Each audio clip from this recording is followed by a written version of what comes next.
எல்லோரையும் அசர வைக்கும் தலைவர் 173 டைட்டில் டீசர். கமலஹாசன் தயாரிப்பில் ரஜினிகாந்த் நடிக்கும் தலைவர் 173 படத்தின் அதிகாரப்பூர்வ அறிவிப்பு அண்மையில் வெளியானது. டான் படத்தை இயக்கிய சிவி சக்கரவர்த்தி இப்படத்தை இயக்கவிருப்பதாக போஸ்டருடன் அறிவிப்பு வெளியானது. படக்குழு வெளியிட்டுள்ள ப்ரமோ வீடியோ மற்றும் போஸ்டர் தற்பொழுது சமூக வலைதளங்களில் வைரலாகி வருகிறது. அந்த போஸ்டரில் டெய்லர்கள் பயன்படுத்தும் கத்திரிக்கோள், துப்பாக்கி குண்டுகள் மற்றும் ஒவ்வொரு குடும்பத்திலும் ஒரு ஹீரோ இருப்பார் என்ற வாசகம் இடம்பெற்றுள்ளன. இந்த போஸ்டர் ஹாலிவுட் படமான தி அவுட்ஃபிட் படத்தின் போஸ்டரை போல் இருப்பதாகவும் படத்தின் கதையையும் அவுட்ஃபிட் படத்தின் தழுவலாக இருக்கலாம் என விமர்சனங்கள் வந்தன. தலைவர் 173 படத்தின் போஸ்டரிலும் கத்திரிக்கோள், நூல் ஆகியவை இடம்பெற்றிருந்தன. ஒருவேளை அதே கதையின் தழுவலாக இருந்தாலும் படத்தில் நிறைய மாற்றங்களை எதிர்பார்க்கலாம். ஆங்கிலத்தில் பெரும்பாலான கதை வசனங்களின் வழி நகரும். ஆனால் தமிழில் இதே கதை ரஜினி ரசிகர்களுக்கு ஏற்ற விதமாக ஆக்ஷன், சென்டிமெண்ட், நகைச்சுவை என மாற்றியமைக்கப்பட வாய்ப்பிருப்பதாக கூறி வருகின்றனர். தலைவர் 173 படத்தின் அறிவிப்பு ப்ரோமோவிற்கு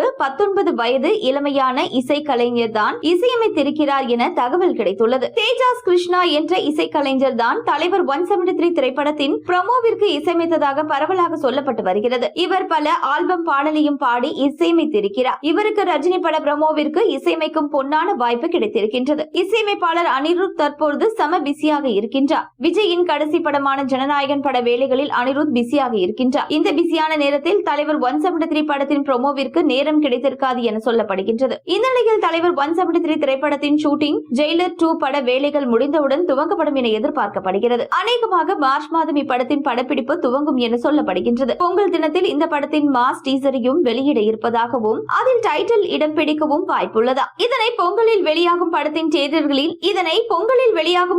தியேட்டர்களில் வெளியிட இருப்பதாகவும் கூறப்படுகின்றது. இது ரஜினி ரசிகர்களுக்கு செம ஸ்பெஷலாக இருக்கும் என எதிர்பார்க்கலாம். எப்படி இருந்தாலும் அடுத்த வருடம் பொங்கல் பண்டிகையில் தலைவர் 173 திரைப்படம் ரிலீஸ் ஆகிவிடும் என அதிகாரப்பூர்வமாகவே அறிவிக்கப்பட்டுள்ளது. எனவே கண்டிப்பாக தலைவர் 173 திரைப்படத்தை இயக்குனர் சிவி சக்கரவர்த்தி குறுகிய காலகட்டத்திற்குள் முடித்து விடுவார் என்று தெரிகின்றது.